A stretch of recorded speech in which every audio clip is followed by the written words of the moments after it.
The ex-USS Tarawa, a decommissioned U.S. Navy amphibious assault ship, is set to be sunk off the coast of Hawaii at the upcoming 2024 Rim of the Pacific RIMPAC exercise.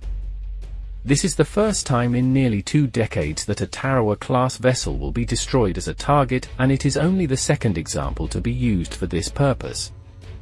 This is also the first time in more than a decade that an amphibious assault ship of any kind will be sent beneath the waves in a US-led exercise. As such, RIMPAC 2024 will offer a valuable opportunity to gather data on the effectiveness of different weapons against such a large warship, as well as how the vessel stands up to the punishment. Tarawa, which was decommissioned in 2009, is currently at Ford Island in the center of Pearl Harbor in Hawaii. This year's iteration of the US-led multinational RIMPAC exercise is set to kick off on June 26 and run through August 2nd. A so-called SINK exercise, SINKEX, is the capstone event at each biennial RIMPAC, though the type of ship used varies.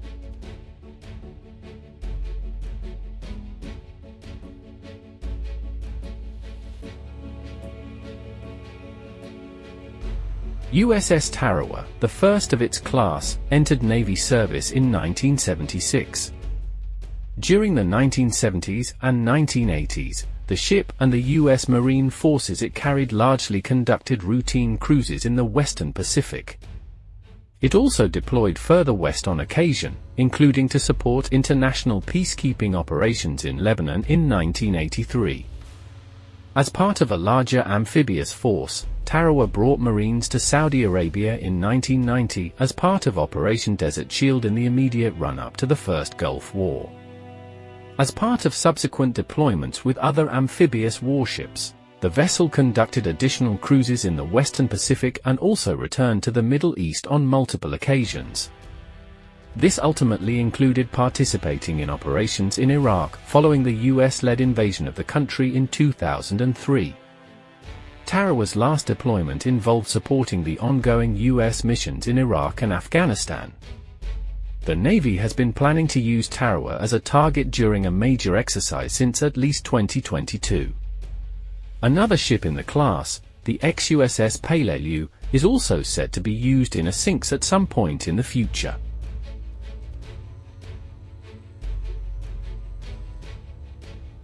As already noted, this is not the first time a Tarawa-class ship has been used as the target at RIMPAC.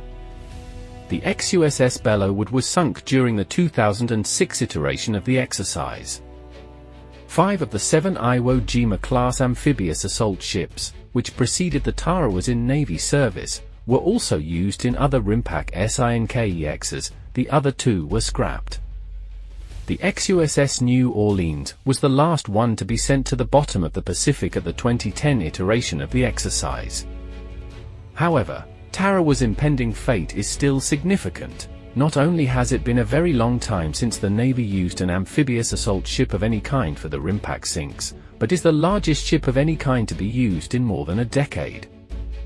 When in service, it had a displacement of nearly 40,000 tons with a full load, though it has now been stripped down. Even so, the ex-USS Durham, a Charleston-class amphibious cargo ship sunk at RIMPAC 2020, and one of the biggest ships used for the SINKEX in recent years, displaced 18,322 tons with a full load. Decommissioned Oliver Hazard Perry-class frigates and smaller amphibious warfare ships have more typically been used in the past few RIMPACs.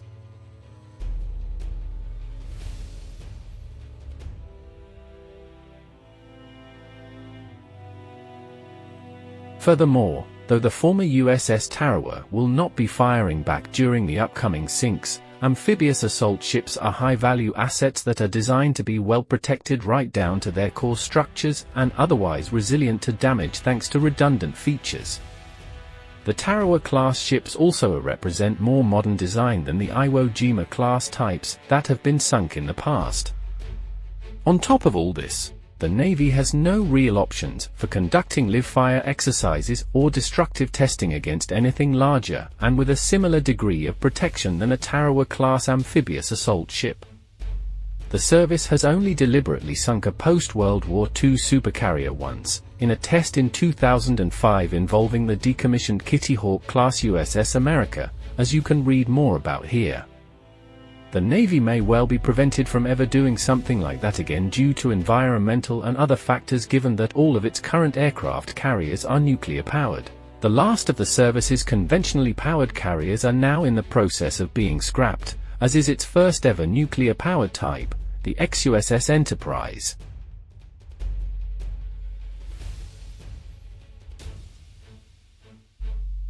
With all this in mind, sinking the ex-USS Tarawa will therefore provide a rare opportunity for the Navy to gather data about weapon effectiveness and the resiliency of especially large and well-protected warships to various types of threats.